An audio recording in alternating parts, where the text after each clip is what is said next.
This song is a heartbreaker. Some guy, some poor soul got destroyed. I had to write this song. Great song. Marshall Tucker Band. Marshall Tucker Band. I think a band that was underutilized and underrated. Yeah. I mean, a song like that, gonna take a freight train. Yeah. Don't care where it goes. I mean, that's a guy that got beat up, pummeled. Right. You know? Robbed, you know. His dog got hit by a car. I've got a whole list of divorce songs for all you that, you know what? Are you sure you don't want to? Should we do this again? Do what? Divorce again. You want to do? I don't care. Well, I don't know. I don't know where it's going, but I heard that song this morning working out. It just popped up, and usually it's not like a heavy duty, you know, a slow song like that. But I'll tell you what. So I started listening to songs like that. I went right back to my divorce playlist, and right away the emotions start coming, the anger, the passion, and before you know it, I was doing a set of curls. I had tears in my eyes. I was crying. Right. Is that right or wrong? No, I don't know. I think it's PTSD. I don't know what that means.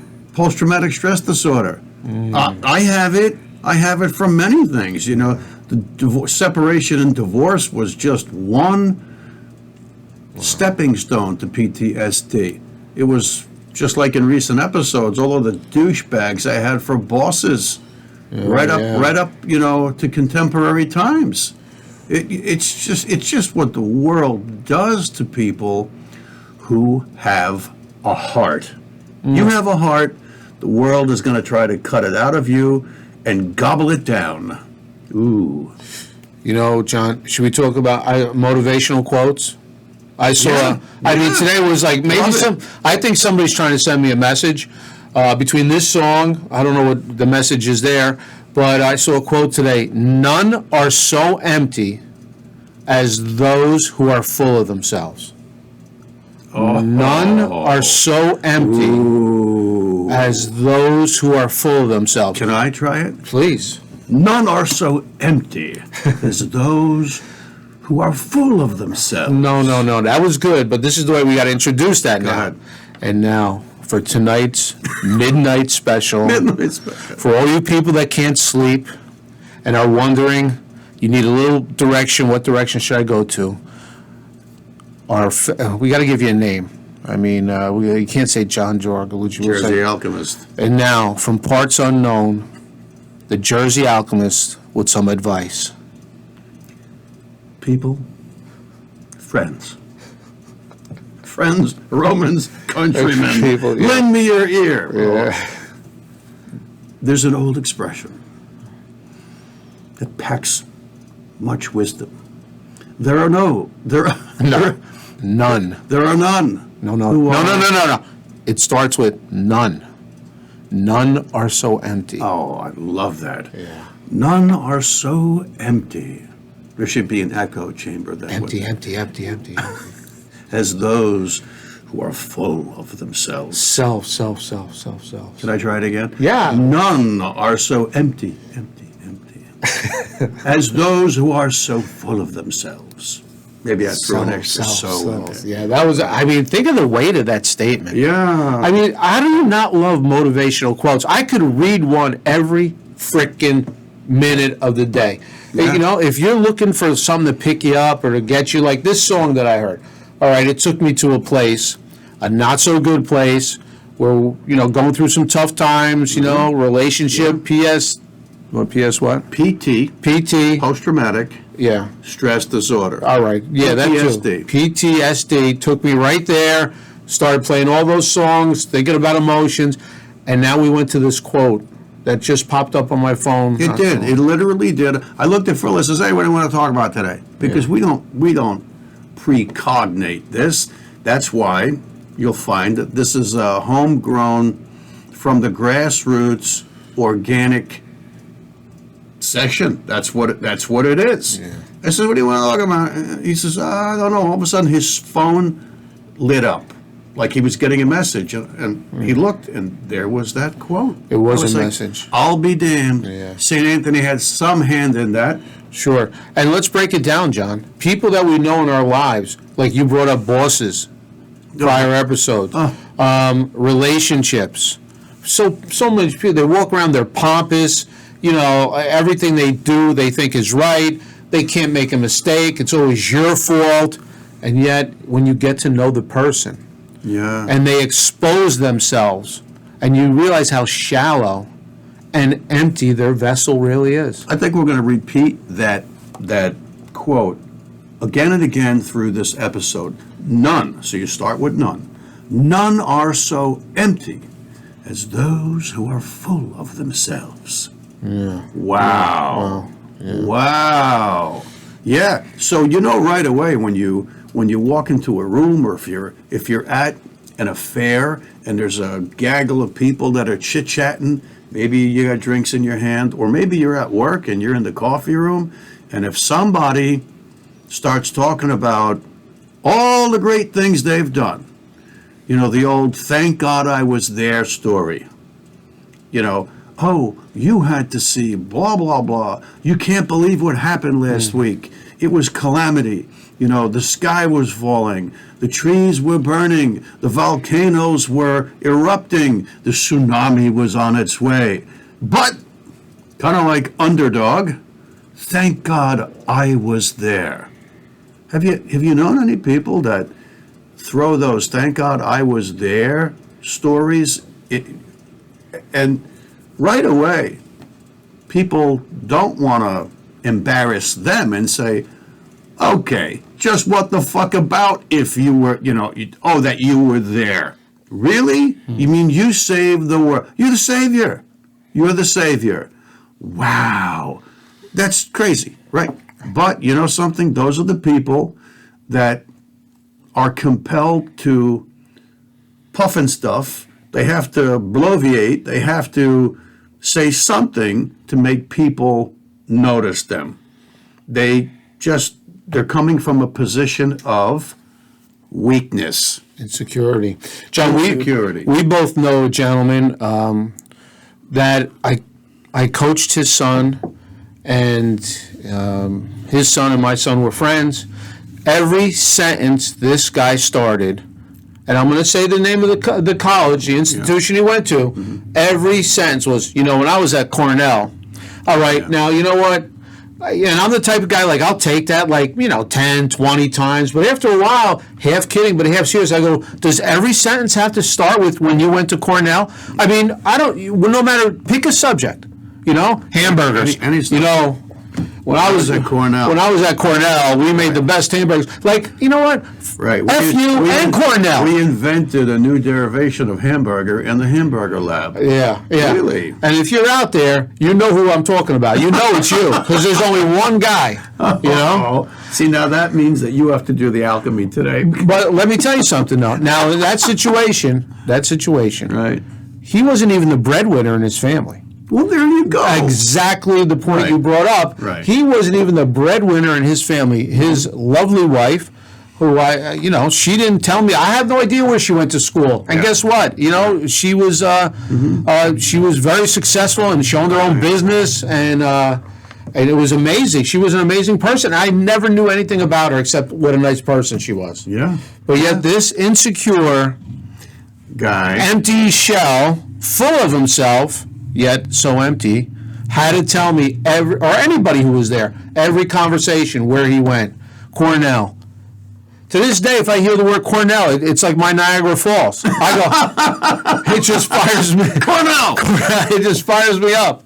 Slowly I turn. I mean, but step by step. It just goes. It's just a matter of time. Niagara Falls. It's just a matter of time before somebody... Susquehanna hat. Susquehanna. Punch the arm through the hat every time. Susquehanna hat. That's a reference to the Abbott and Costello show for those of you in India. And yeah, one of the greatest American shows there ever was. That's for sure. Right. But it just shows you how empty people are. I mean, when you really get to, it's like the harder somebody tries. And you know what, John? We're lucky because we get to an age where we could really spot somebody like that. You know, all show, no go. I mean, and then maybe a short conversation, you're like, oh, this guy is just, forget about it. Or this girl, whatever, whoever it is. You know, I mean, you probably had bosses like that in your life, or Lordy, lordy, lordy. I mean, in your occupation. I mean, that's definitely a bunch of. Well, you know something? There are egotists all over. They're here, there, and everywhere. They're around every corner. And you can't name a profession, a career, a job. There are egotists probably on the unemployment line. There's probably somebody on that line, talking loudly so the other people that are unemployed can hear it about when he was running NASA. Yes, when I single-handedly, ran the Apollo mission. Yeah, Apollo 13. I was the one in the capsule. Sure you are. Yeah. Sure you were. Unbelievable. Yeah, it is unbelievable. And it's, those are the people, they're kettle drums, right? Interesting. If you hit them, they're hollow and they reverberate. Boom, boom, boom. They're kettle drums. That's exactly what they are. There's nothing inside them. At least that's how they feel about themselves. Maybe you don't look at them like that until they start boom, boom, boom, slamming their own gong, and, you can't reverberate and project your sound very well if you have a big heart inside. You have to be empty inside to project your sound just like a kettle drum. John, there's another quick saying, a lion never has to tell me he's a lion. You just know. I mean, you don't have to tell me what a hard worker you are.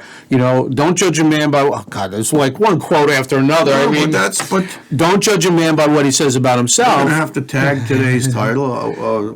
We'll call it like, amazing, quotes of wisdom.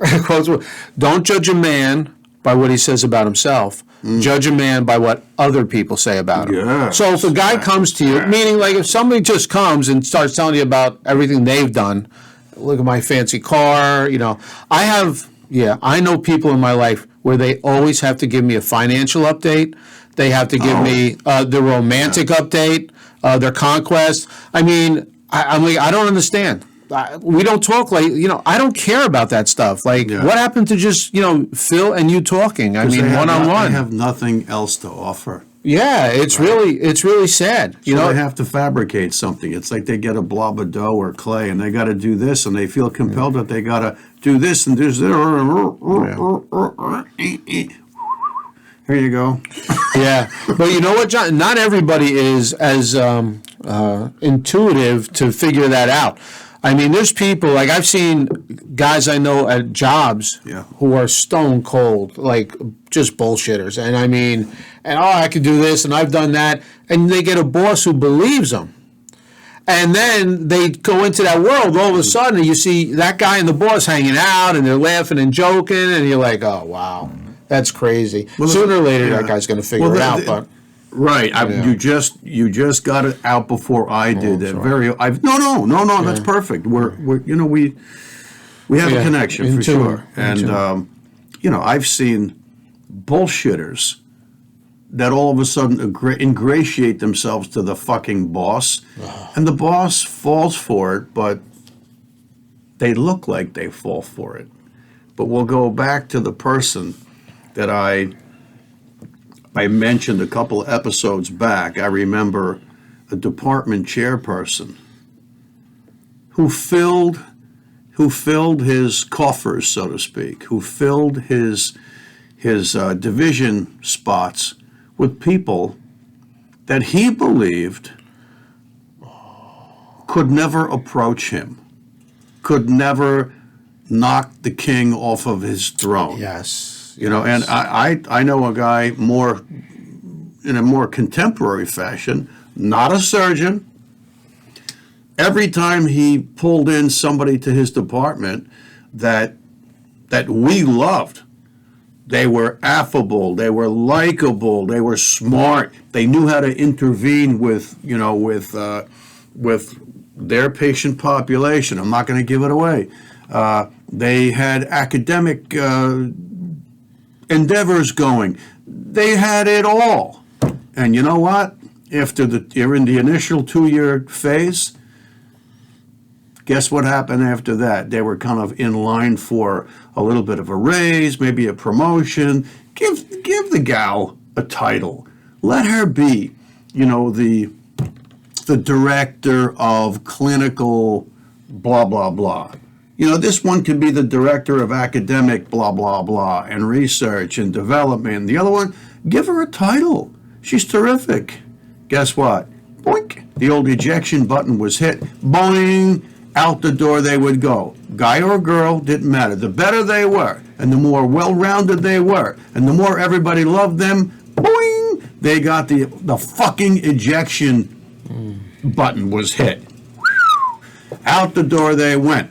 And then what happened was they started using per diem people. I called them fly-by-nighters. I'm not dissing the whole issue of people who work. I almost repeated fly-by-night, but per diem workers are people who come in and they get paid by the day. They're not there to build the fortress with you. They're not there to slug it out with you against the evil of the world. They're not there to stamp out disease and infirmity with you. They're there to come in and fill a time slot and get the fuck out and take their paycheck. And a lot of institutions have defaulted to that because they don't give a shit how good you are. They just want the schedule covered, and they don't want to spend an extra dime on anybody that's quality. You know why? Because the administration's stealing the fucking money. Ah! John, I don't know if you want to go down this rabbit hole, but forget about people blowing themselves up in front of the bosses. How about have you ever seen a stone cold ass kisser? Like with a boss where it's like almost embarrassing. Like, is this guy got a skirt on? I mean, like. Well, that's the same topic. So it's to me, it's the same topic. Well, how come these people don't get embarrassed? I mean, listen, every man has a certain amount of testosterone, okay? Now, how you put that testosterone... that's a bad notion today. You got us canceled for that. I don't know how you get that testosterone and push it to the side and just, like... I don't even know what the word, and just demand yourself and like to kiss somebody's ass because he's got a higher position than you. I mean, and let me tell you, they're hooers. I love when you make whores like 2 syllables. Hooer. And some bosses like that though. They love it. Of course they do. Every boss wants a whore on the side. Oh my God! I was out to dinner one time with my boss. No, I don't need a fucking whore on the side. How's that? Yeah, my boss and a couple coworkers, and this one coworker was so embarrassing. I'll never feel bad for the guy because he puts himself in this position. But me and my big mouth, at some point I have to say something, and I said to the guy, "Listen, you're not going to tell another "Wow, boss, you're the greatest thing in the world" story, are you?" And my boss goes, wait, I want to hear this. Yeah. Like almost as a goof. Like, yeah, he's playing that person. He's playing the person as a goof. And the guy went and told an embarrassing story about the first time he saw the boss. You had that blue shirt on and you were leaning up against the bar. I'm like, are you serious right now? And that's an actual how he started the story. That's not made up. That's interesting. Don't you think that fits right in line with none are so empty as those who are full of themselves, yes. Right? That guy clearly was empty. Yeah. And he was trying to make the boss think that he had a load of wisdom, a load of know-how, a load of ability that will make the boss's company better than what it would be without him or her. This is the type of guy who's sitting next to him at another dinner, of course all work-related. He's asking the gentleman across the table what kind of car he drives. Now that guy he's a flooring guy, he's a tile guy, he's a great guy. He's as blue collar and stand up as you can get. So he goes, well, I drive a pickup truck. Why? So this guy, the ass kisser, the empty vessel. So full of himself. Empty vessel, people. Yeah. Are you an empty vessel? He proceeds to tell this gentleman, all my cars are German. Porsche, Mercedes. Like, are you serious? I wanted to get my fork. He's sitting next to me and just stab him on top of the thigh. Well, but then like, who says that? You're stabbing. What's that? But I couldn't get fired at that time. That character on SpongeBob. Was it Bubble Boy? I didn't watch that. Oh, I love SpongeBob. Yeah. It came up just when my kids were like right there, and I was like, Dad, watch this cartoon. SpongeBob. What the kind of name is that, right? Yeah. SpongeBob SquarePants. That's it. 1 or 2 episodes, I was hooked. It was a lovely day in Bikini Bottom. But there was a character, Bubble Boy. Yeah. So SpongeBob had a friend that was a bubble that looked like a boy. If you stab a guy like that, even figuratively or metaphorically, you're stabbing the empty vessel. You're stabbing Bubble Boy or Bubble Girl. You are. Yeah. You know, so it's kind of like, how do you... Have you ever blown up at a coworker like because of that at work, John? No. No? No. I just, metaphorically, I take my little notebook, like a meter maid. I take the license plate, the make, model, and year of the offending personnel, and I write it down and I stick it in my computer and say, an empty vessel among us. Yeah. See, that's why you're such a better person than me, because I can take for so long, and I don't have a notebook that I'm writing that in. And at some point, I'm just going to tell this guy, like, straight out, why are you such an asshole? And we'll take it in any direction he wants to take it from. I'm not proud of that, but at some point, I just can't take it anymore. I mean, come on. This is ridiculous. Yeah, I tell you what. And then they get all offended. Let me tell you the difference between me and a lot of other people. Listeners, viewers, Sit back. Figure out which one of these people you are. And I'm not saying that it's one side or the other is worthy, but you're in the presence of the boss. You're in the presence of the boss, and the boss invites you out to dinner. And it's the boss, and it's maybe 4 or 5 other people that work with you, but the boss is the boss. And you're not there the boss starts off with thanking everybody for coming, right? Ingratiates himself to everybody, plays nice, and then not a minute after he breathes out those words, he starts to insult everyone at the table. Or she starts to insult everyone at the table. Yeah, well, you guys didn't know what the hell you were doing 8 years ago, 10 years ago, 15 years ago, before I got here. You drove the place into the ground. Wow. Well, record scratch. Wow. Wait a minute, boss man. Where the fuck were you? So everybody at the table swallowed their tongue. They lifted themselves off their chairs and they stuck their soup spoons up their asses and sat down on their soup spoons and ate his fucking shit. And he kept going and going and going.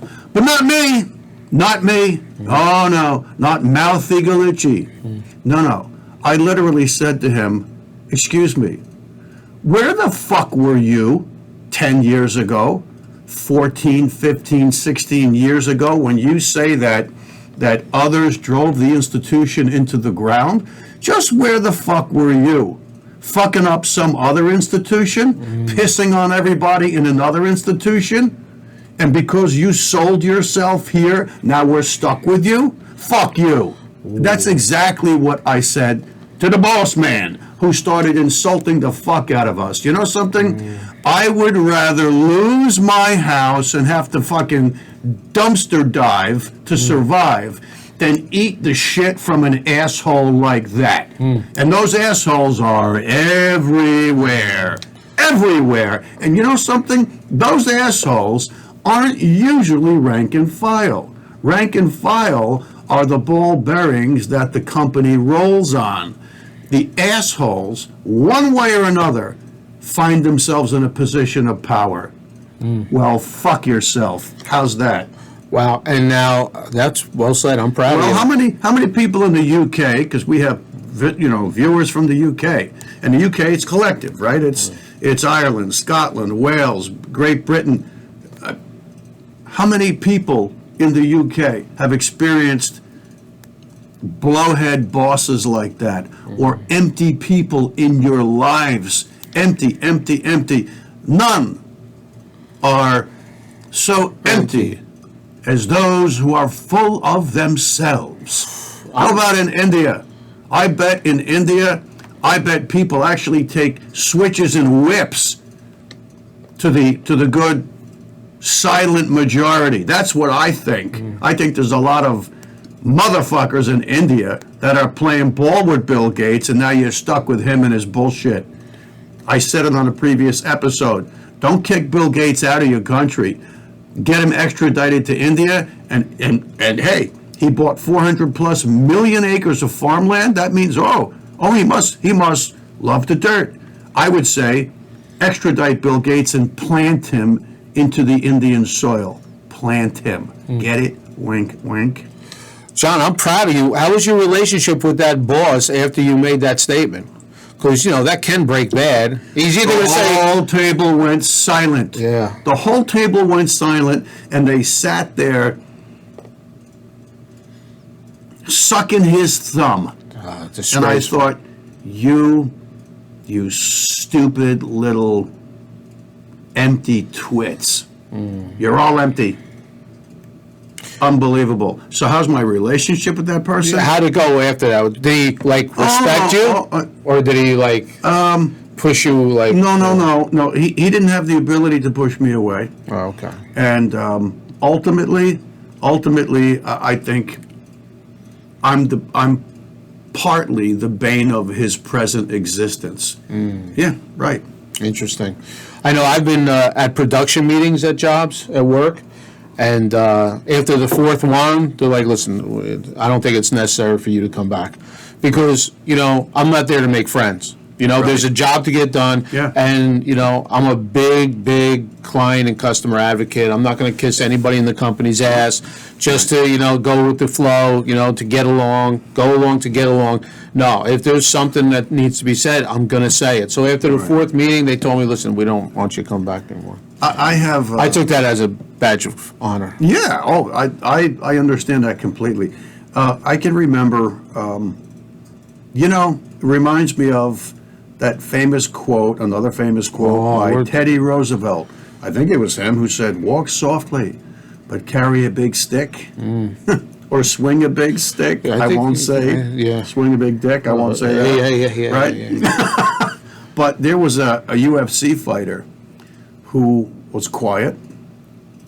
He almost looked like a deaf mute. He was portly. He was pudgy. Husky. He was husky. And he would step into the ring, and his opponents were, pointing and all of that crap. And was he Russian? Yeah, I know who you're going to talk about. Yeah. If you all don't know who Fedor Emelianenko is, right? John, at the stare downs, it's almost like he was falling asleep. So almost like he was falling asleep, and I don't. Holy smokes! The guy was like lightning. He was like fucking greased lightning. I think out of all of the fights he had, I think, wasn't he in like the 40s or 50s with his fights? Oh, yeah. I think he lost twice. I think he got choked out once, so he had to tap out, and I think the other time he had such a bad cut that I think maybe the doctors stopped the fight. But my God, that guy was reserved and quiet and confident. He wasn't, didn't walk into the ring wearing, 5 pounds of gold chains around Yelling, his screaming neck, to some loud music. all tatted up, with the hat Pointing. backwards, pointing, and all of that. No. Wow. Fedor Emelianenko. Yeah. His brother was good too.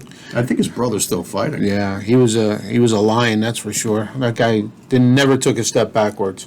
But the point, why did I mention him? He's an example of somebody who is filled with ability.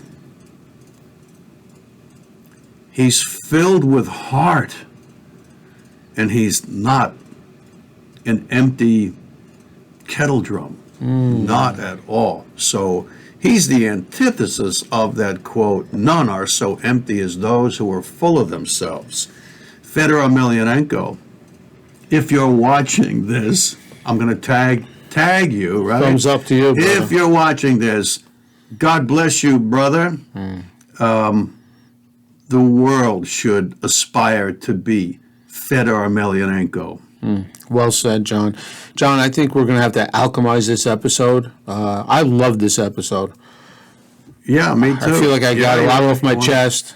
Okay. You know, all right. It's therapy for me. I think you need to step up and alchemize. And if there was an episode to do it, this is the one. Well, putting pressure, but all right. No, Well, listen, just take the high road. I would think, like we said, none are so empty as those who are full of themselves. Yeah. So I would think about that, people. And if you run into somebody who's, bragging and always talking how great they are, stay away from them. Stay away from people like that. Stay on your journey. Stay on your path. Say, stab them with a fork.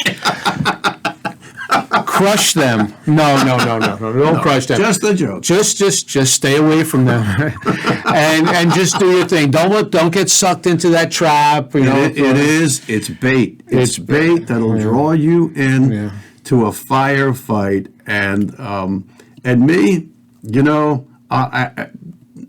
I knew, there's that line from my dad. Remember who you are. Wow. And I've always remembered who I was, so that when somebody would just decide to publicly try to humiliate me and insult the crap out of me, I just give it back to them. That's all there is to it, regardless of the consequences. That's how I was. I'm not saying do something to get yourself fired from your job, but you got to come to terms with who you are and whether or not you're going to keep eating the shit from those who are never so empty as those who are full of themselves. Wow. And those are the people that are much more likely to attack you, to be jealous of you. 100%. All right, brother. So don't fall into the trap. Great episode, John. I really enjoyed this one. Yep. Thank you for bringing me in as a part of it. If you like what we're doing in the Jersey Alchemist, please press like, follow, and subscribe, brothers and sisters. Subscribe. Till next time, peace. And I think we're going to let the Marshall Tucker Band. They start it all.